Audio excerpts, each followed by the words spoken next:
board there. First and goal from the 1-yard line and into the end zone for the touchdown goes Zamir White. Good protection. Going for the end zone. Open, making the grab. Trey Tucker for the touchdown. Blitz coming. Passes reached for and pulled in for the touchdown by Jacoby Myers. 2nd and 7. Play action. Wide open touchdown. Michael Mayer. Taking the snap will be Brandon Bolden. He'll keep it. He'll run. And he'll run all the way to the end zone. First down from the 20-yard line. O'Connell to the end zone. Touchdown Raiders. 2nd and goal. Myers is going to throw. Touchdown. Devontae Adams hauls it in. No huddle here. Stick. Looking. Look out from behind. And the ball is out. It's going to be ruled. It's alive and going to the end zone right now for what is ruled a touchdown is John Jenkins. So 2nd down and 13. Oh, baby. Unbelievable. Jack Jones. They do it again. I mean, there are bad dreams, and there are crazy bad dreams. And for the Chargers, it's been that kind of a night. It was that kind of a night. 8 touchdowns. We usually don't go so long on the highlights leading in, but we just couldn't choose which of the Raiders' 8 touchdowns we wanted to choose. They finish it out 63-21.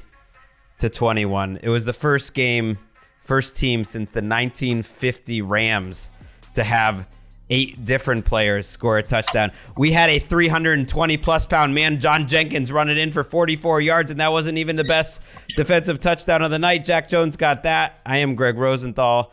We're going to break down this game a little. We'll talk a little big picture, Chargers, Raiders as well after this, and I will give you my MVP ladder with some great statistical help because I'm going to be helped tonight by Sam Schwartzstein. If you watch Prime Vision on Amazon, you've seen Sam's head just pop up in the corner all night. He's just like a part of the family dinner at our house. Just Sam just popping up. Oh, there he is with some good stats. He is there in Vegas tonight. Sam, welcome. Thank you. Thanks so much, Greg. And I was, we were talking about it. You talk about the big man touchdown. That was by far my favorite touchdown. I want to know what your favorite touchdown was. But I got to hop in early with some analytics, some lytics as we call them here. Every time we get a big dog touchdown, a thick 6, if you will, shout out to my Golick Jr., we got to know how fast he was moving. He was moving at 14.95 miles per hour. That would have been the 4th fastest by a guy over 320 plus who's pushing more than 3 bills in the 4th fastest in the NGS era since 2016. Great job bringing the numbers right off the bat. Yeah, I wanted Al to get a little more excited there, but I think from his angle, and I could tell from our angle too, it was like, what happened on that play? Was that actually a touchdown? It was just one of those nights. It was 42-0 at halftime, the second largest shutout or second largest margin, tied for the second largest in the history of the NFL. The only thing that was bigger than that, a game I remember well, Tom Brady in the snow, taking it out on Jeff Fisher, who had been honking about Bill Belichick and the Patriots, 45-0 at halftime. I think that was back in 2009. And yet that wasn't the most embarrassing moment in the game. After it was 42-0, the next 3 touchdowns for the Raiders were thrown by Jacoby Myers, ran in by John Jenkins, and then returned by Jack Jones, the former Patriot, who made, to me, one of the most fun plays of the year, reading one of Easton Stick's pass, catching it one-handed, reading it so well that the pass was behind him and going in. And at that moment, Sam, they have 63 points, and we got pretty much the whole 4th quarter to go. And I'm thinking history, that we're going to be talking history. Were you rooting for 73 or more, or were you feeling too bad for the Chargers at that point? I just wanted to root for Scorigami at that point. I'm being completely honest. We were at Scorigami. You got one. And we got one. And we got one. So, you always have to have something to root for, whether it's the spread or the over. Everything's already hit. You got to root for something. And so Scorigami is what we were rooting for at the end of the game. I mean, I would assume once you get over 63, most everything's a scoregami. 66-14 had happened before. So, okay. we were nervous. We were nervous. If team wanted to settle for a field goal, we were nervous. Yeah, I wanted it because I did feel for Brandon Staley, and we'll get to him quickly. But before we just kind of move to bigger picture stuff and some more fun stuff, I do want to give Raiders credit. They've played with Antonio Pierce now for 6 weeks. They're 3-3. Their defensive numbers are good. I think they're giving up something like 15, 16 points a game now with Antonio Pierce. So he's a defensive coach. They've had some good defensive games for the most part. They're 3-3.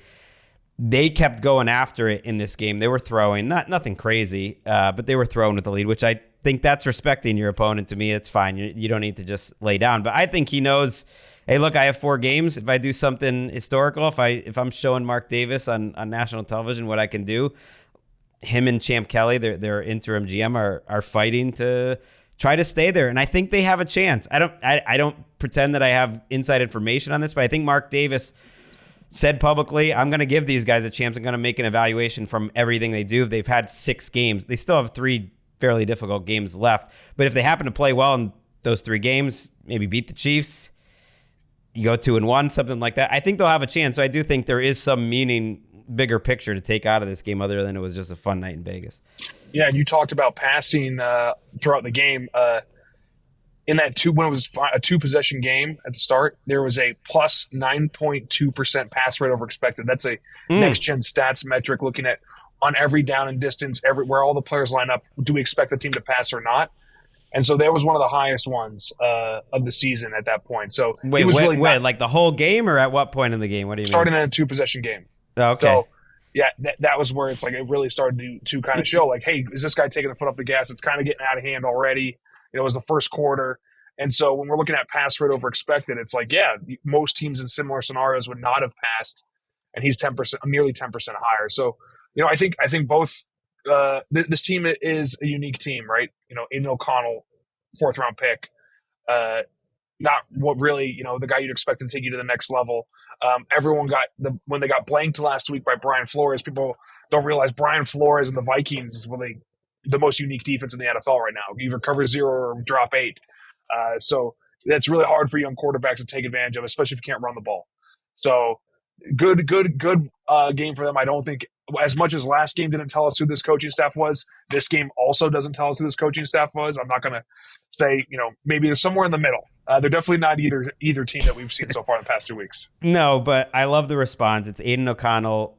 You mentioned mid-round rookie. I think has acquitted himself well overall. He looks like he's going to have a career.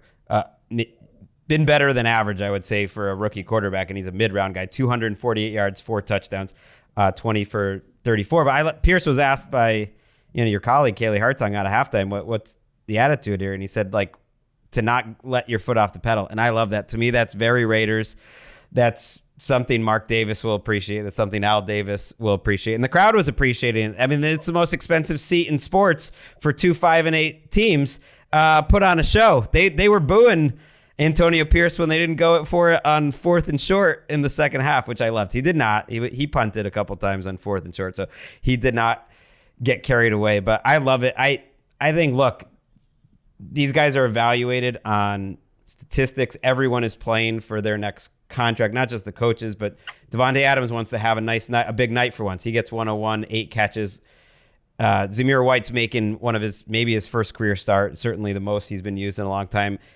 Everyone wants to ball out. Jack Jones trying to keep his career going. Everyone wants to ball out. What are you going to do? Stop playing? I don't think Brandon Staley, who surprisingly talked to Kaylee Hartung going into halftime, I give him some credit for that, and wasn't giving away anything emotionally on the sideline. I don't think he would mind. And I saw it on Twitter, so that's what I'm reacting to. Like, people need to calm down with Antonio Pierce somehow breaking some sort of code. Give me a break.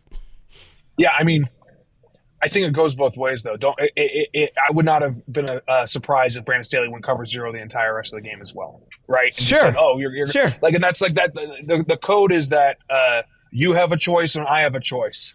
When you do a double pass, what I loved is that they installed one double pass this game, and they just ran the same one twice.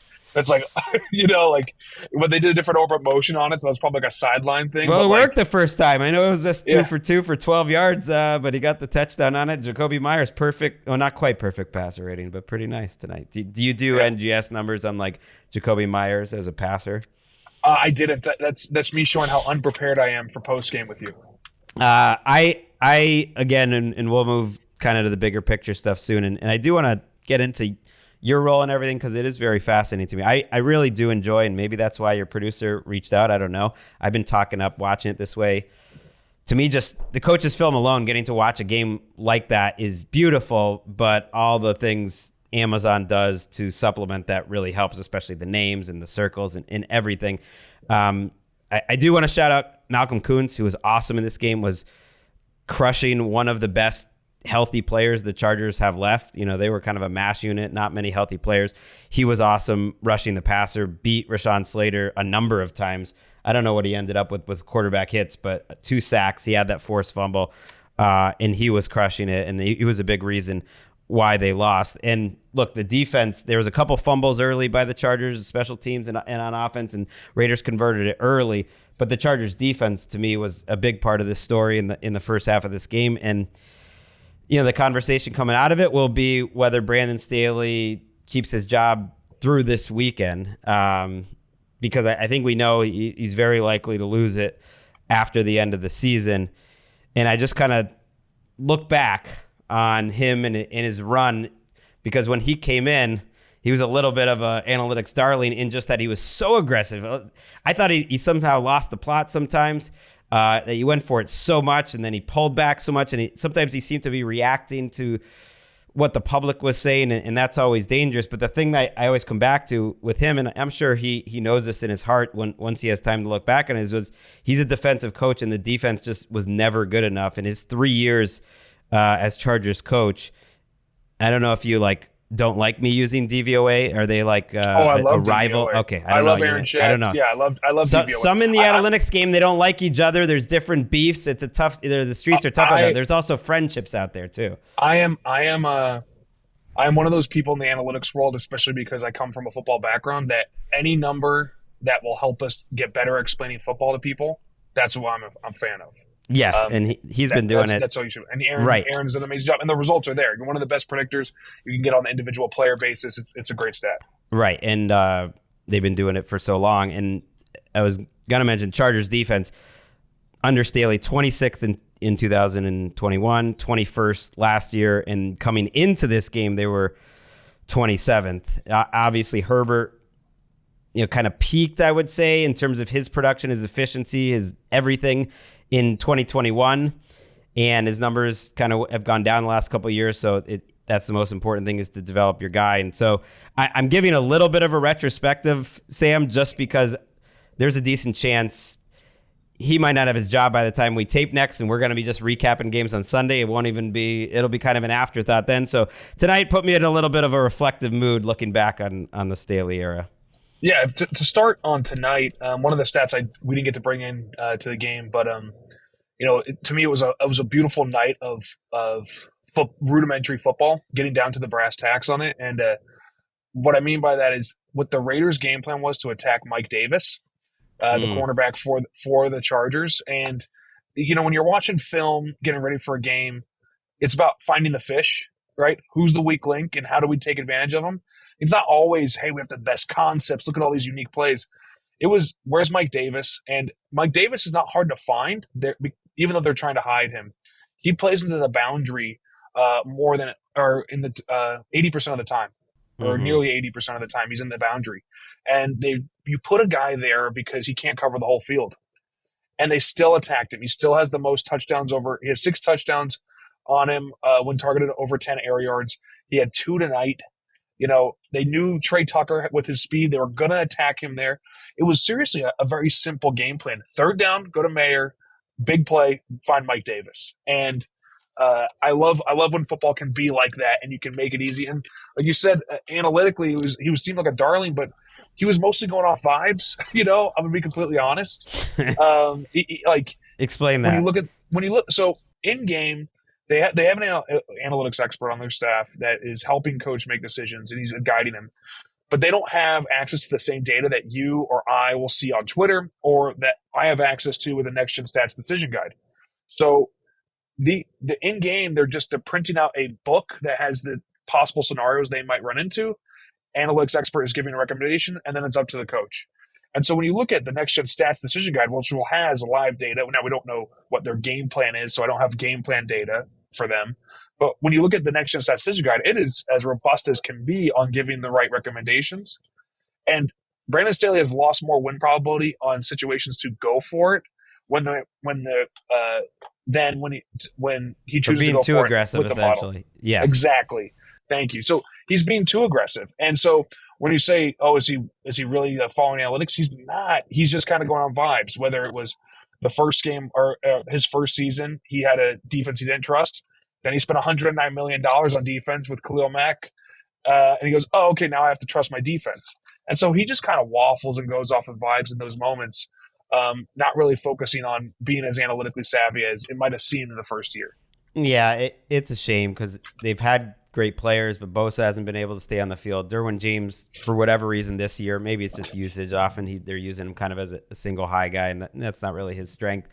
Hasn't been as impactful this season, and I just think, the couple moments before we move on from the Chargers, because again, I'm just anticipating what may happen here. The 27-0 loss last year was concerning, but to me, Staley's responses to questions about that loss this season were almost more concerning. Like he was just feeling it. He was tight, and I just think back to that last game of the regular season. I guess that would have been in 21 when Justin Herbert's just at that point playing as well as he's ever played as a pro, playing out of his mind, playing one of the best games I can think of that a quarterback could play that year. He got an MVP vote or two, or maybe it was just one vote that year. I think it was mine. Yeah, and they still lose. They still lose because they can't stop Derek Carr in the Raiders, and that defense can't get one stop late in that game, so it ends up just being a great shootout, and they don't get rewarded for it. So we got to get you an MVP vote. Do you really have one? That would be amazing. I don't, but I would. I think the guy is special. I think he does a lot of fun stuff on the field and the way he fights through injuries. I know, and he probably will be starting over unless they wanted to get really crazy and go to Kellen Moore as the head coach or maybe the interim head coach. Who knows? I see a lot of Bill Belichick stuff out there. I would not hold your breath on that. No, I think you have to. What people have to see is that this is not fantasy football where everyone's treated equal. Like, when one of the things I used to say about Brandon Staley, why he went for it so much on fourth down, was his first year he had a 4-year deal. It's very hard to get fired in your first year because having run a football league before, you don't have in the budget double paying the head coach. You just it's not a thing that you account for when going forward. So I think paying the money that Belichick will demand I think that's something that the Chargers aren't going to do. Right, and I look at it too as just Belichick famously said about Woody Johnson in a book, or was quoted sorts was, "I'm not going to work for that bleeping guy." When he ended up, retiring five days after he was hired, or 2 days after, whatever it was. And I just think you look at the situation. Tom Telesco, the GM, will he be there? Will he? Won't. Belichick's going to have all the power, and there's a certain amount of ego that's involved. There's a certain amount of who would even want to take him on. And to me, the Chargers are just not the ownership, or if Telesco's there as the GM, someone that's going to want to take him on. We do have a quote from Brandon Staley after this game. I'm just going to read for you quickly. He said, "Games like this happen in the NFL to every coach that's ever coached in this league. You can look at any great coach that's ever coached in the league. Sometimes games like this happen. I don't need to retrace history, but it's part of sports. Sometimes there are games where it doesn't go right. None of it. You have to put it behind you. You got to move on to the next thing." It's philosophical. It's even true, but it's not what any Chargers fan, or I suspect Dean Spanos, is going to want to hear tonight. Let's talk something more fun. Let's get out of tonight. You broke out a stat between the third and the fourth quarter. I mean, breaking news. It was called QBDI. Explain this stat for me. Yeah, so QB difficulty index, and we call it QBDI for short. It kind of set out, it was like a little bit of a pipe dream. We have a great team at Amazon of the things that we can kind of create, but we have so many different metrics, whether they're composites or machine learning metrics like EPA per dropback, or different things that can measure the performance of a quarterback. And none of them are. Everyone picks and chooses which is one they want to use. Passer rating, NGS passing score. Passer rating, NGS. They don't have sacks. QBR that has sacks, but we don't know exactly how it's made. Right? Completion All these different percentage things. over expected. Right? Like there's a bunch of different things that measure the performance. So we thought, well, let's measure the world around the quarterback and see if we can create a level playing field saying this quarterback has a more difficult time than this one. And so then we can then look at that as a baseline and saying, okay, now we're trying to compare it. And what's great about this stat this year is this is something we thought of last year in one of our games. And now the conversation about MVP is all about Brock Purdy's life is so easy. He's got the easiest game plan. Everything's made easy for him.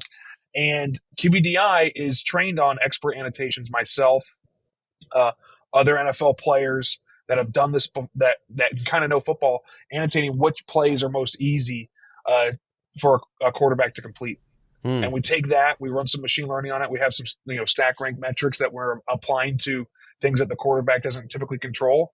And then it spits out a number. And so it has a pretty high agreeance with how experts annotate plays. Can't give the exact number, but it's very high where the model agrees with the experts. So we feel confident that the numbers that we're able to give out correctly identify which quarterbacks have the most difficult games and which quarterbacks have the easiest. Yeah, and to give our listeners some background, I do know you are a former player. You used to play offensive line at Stanford with Andrew Luck, and I'm sure that's all going into it. I am curious, so what does it take into account? It takes account how easy the passes scheme. Does it take in like opponent into account? So I got to put this the right way. The thing about machine learning is you can't always pick out what components are taking place, right? So even when you see on Prime Vision, if you're a Prime Vision watcher, we have defensive alert when it's giving out a recommendation of this player is likely to blitz or not.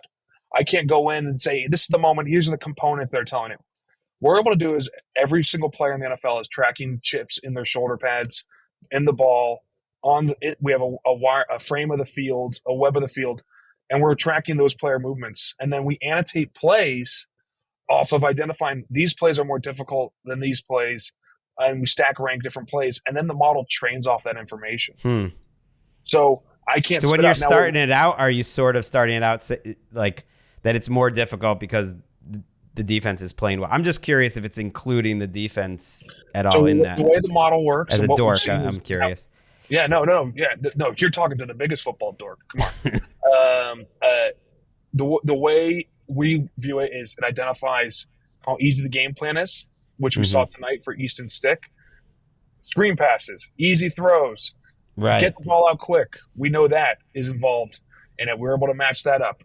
We're able to then also see, is the offensive line blocking correctly? Is this quarterback being pressured a lot? Right. We've seen that plays with pressure have higher difficulties. Very easy. And then we have a stat that we co-developed with Next Gen Stats called Prime Targets, which is identifying players that are open or likely to convert a first down if they caught the ball in that moment. If you're watching the broadcast, these are the players that light up green with a green orb. Because we're measuring not just who the quarterback throws to, but is any other player on the field open. So we've seen, the more prime targets, the easier the play is. And so there's different metrics that go into it, but all the player tracking data is also being measured on top of it. So we're able to confidently say that, if the coordinator, your offensive line, and your skill position players are doing their jobs, then you're going to have an easier game. Right. There's also a way that quarterbacks can be unique is if you're a quarterback that your coach calls quick game and you do not throw that quick game pass, you're going to have a difficult game. So that's the only way the quarterback really is controlling how difficult their game is. And we've seen quarterbacks do that where they're just going to hold on to the ball and try and hero ball a lot. That game makes the play more difficult. Guys like Patrick Mahomes, Josh Allen, who we see do hero ball things, they're not doing it on the quick passes. Right. They're doing it on the right passes. And yeah, I saw you mention Easton Stick had a, I guess it would be a high score there in terms of it was easy.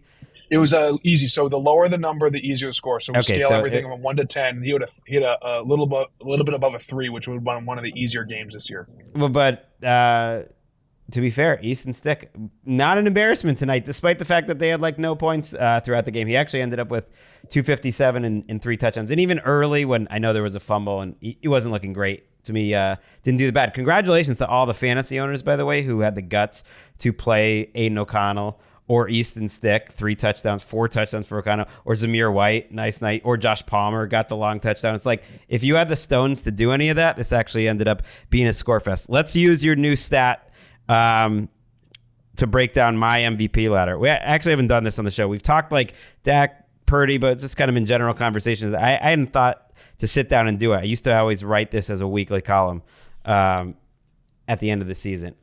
I just want to throw Patrick Mahomes in as like a honorable mention because really is playing outstanding despite everything that's happening around him. But I wrote down 6 names because I could not bear to not include Josh Allen as my number 6. I actually think there's a chance he finishes this season completely on fire and is playing as high a level this season as just about anyone, and that could get into people's minds for the MVP.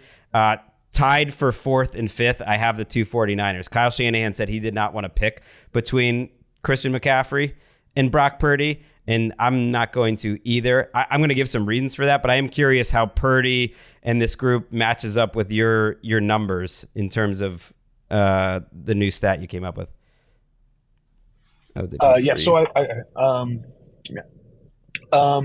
So which guys did you want to know first on the difficulty range? Let's go Purdy, but you can just tell me kind of compared to the rest of the field, and I'll run through the rest of mine later. Like, how does Purdy rate out here?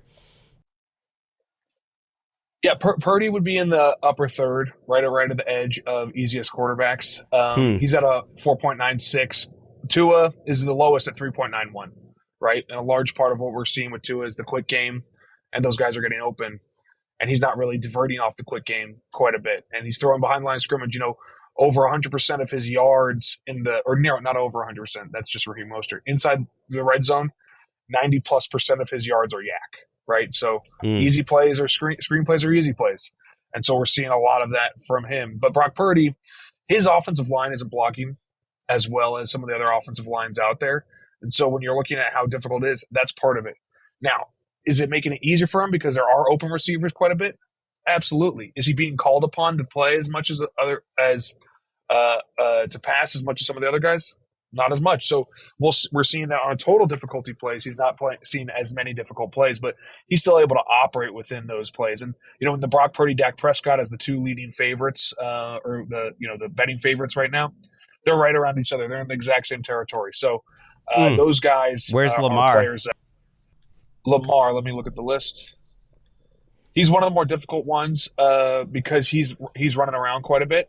Probably one of the highest guys in the NFL, the eligible players. So looking at our list right now, Lamar is up there. So if you're looking for Lamar as your MVP, this is the stat to help back up your MVP.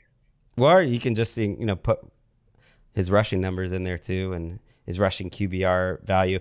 I have Lamar number 3 right now, and before 49ers fans go crazy that I would have Purdy 4th or 5th, a lot of it, first of all, it is some eye test and evaluating like how well this player is playing relative. But having someone in the top 5 MVP, and for me that would be the top 3 quarterbacks, is saying he is playing at an exceptionally high level. I just like the other people playing at an exceptionally high level, like a little more. And a big part of that is what you mentioned, which is opportunity.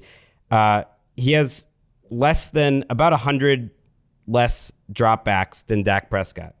That's like 2 to 3 games for Brock Purdy. So when I think about that, they are asking Dak Prescott to do more, which they clearly are. He essentially runs the offense himself. He's changing all the plays. He's changing the protection. He has so much more on his plate. It's just a fact. And then you're also adding that just volume-wise, him and Lamar and some other quarterbacks have such a higher number of dropbacks. Lamar obviously has the running game. So that's why I'm giving like a slight edge. I have Lamar 3, Tyreek Hill 2, because to me, his value, what he's doing is just special at his position compared to maybe what any quarterback season is having. If he can get over 2,000, I give him a chance. And then Dak would be my number 1. Where would you lean at this point in the season? Look, I have a tough time breaking the trend of EPA per dropback deciding who our MVP is going to be. It's done a pretty good job over the years. Both not in I know, total but that's EPA, looking back. Like, isn't that a team? Not to jump in, sorry. Isn't that, to me, Yeah, isn't no, EPA per it's dropback a little bit of a team stat more than a quarterback stat? oh, it's a holistic stat, absolutely. Quarterbacks, but you can't argue that quarterbacks don't have the most impact. And then for the past 7 years, I think going back to Cam Newton, the EPA per dropback leader has won the MVP. So Right. it passes the eyeball test in terms of quarterback performance. And then I'll tell you this is probably my favorite reasoning on why Brock Purdy should win it. When Kyle Shanahan was asked preseason 2 years ago if Jimmy Garoppolo was the starter, he said, I don't know if we're all going to be alive tomorrow. How can I tell you that? And then he was asked this year if Brock Purdy was the starter coming off of a UCL tear. He said Brock Purdy would have to melt off the face of the earth for him not to be the starter. So in terms of, we're all saying that Kyle Shanahan's the guru, the greatest. How does he view this quarterback compared to the ones he's had in the past? I don't know. So should we take Matt Ryan's MVP away from him? Right? Because he also led the league in MVP. Okay.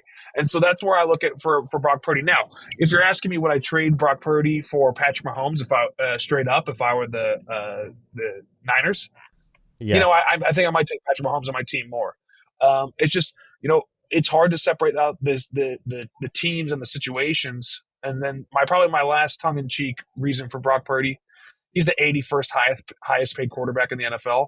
So when you talk about value you're getting for performance, no more point per dollar greater. So if we're going to go semantics on MVP, he is definitely the most valuable quarterback in the NFL. That is a completely fair point and would be a fun column, like the most valuable players in the NFL, like relative to how much money they're making, and he would run away with that. I hear everything you're saying, but I think like multiple things can be true. I think Matt Ryan that year, for instance, was so far ahead of the pack and was so exceptional in every way that it's okay to, in that year, that he made sense for that award, and to look around the league right now. And again, the volume thing really does matter a lot to me personally. And I think Dak and Lamar are having exceptional seasons, but I'm kind of splitting nits. And I also would say like 4 weeks is an exceptionally long time in an MVP race. A lot of times what you think with 4 weeks to go, it completely changes. And for me, having Purdy third among quarterbacks, it's like three among great quarterbacks having great seasons, and there's very little difference between them. And I'm very open-minded to seeing kind of how this goes. But I think it's okay to break from what voters do in the past too. People say like, well, you know, Tyreek, you can't consider that because they haven't done it in the past. Like, why do we have to be slaves to what is often an unthinking process for a lot of the voters? Because I know some of their thought processes, and they're just like asking the assistants at the place they work at to do it for them. Sometimes, we can break from the EPA has to be the choice. We absolutely can. I think it's a little bit of a tough pill to swallow when all of a sudden for Brock Purdy it struggles. Like, we don't have many non-first round pick MVPs. I think it's Tom Brady. Did Tom Brady win MVP? Yes, he won. He won a few. Yeah, and then you have Rich Gannon, right, was the last after that. So we have a little first-round pick bias, so Dak Prescott doesn't follow that, but I think that could be a little bit of it too. So look, and I know the Brock Purdy stuff. If you really want to get me started on someone, it's probably Josh Allen, but I think you have to make the playoffs, and they're still outside looking in. So Josh Allen probably does more for his team than anyone right now. I'm kind of with you on that, and that's a good point. Dak Prescott, 4th round pick. Tyreek Hill, 5th round pick. Brock Purdy, Mr. Irrelevant. So it's not all about the draft. Sam, I would love to dive deep into all things Prime Vision, but I want to get you out of there before it gets too late. I appreciate you joining me. And look, if you're an overseas listener and you don't get Prime, I feel bad for you. But if you're here, because we do have a lot of listeners overseas. If you're in the States and you haven't been checking out, just hit that down button on the main broadcast, and it really does change.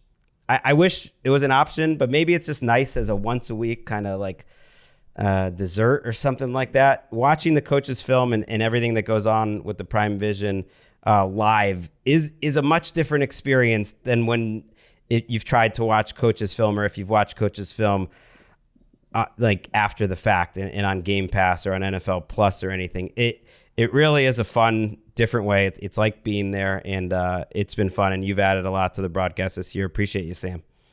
Thanks so much. Yeah, now you have my number. You have Alex Strand's number. You have their information. So you have ideas. You want to see something during the game, you send it over. Oh, my son's got lots of ideas. He is hooked on Prime Vision, so he loves it too. So I will be bugging you with that, and our listeners, we will be bugging you again on Sunday. The recap show will be live. Wow, week 15. 16 games. We'll hit all the Saturday games on Sunday night. Until then, for Sam Schwartzstein, heed the call.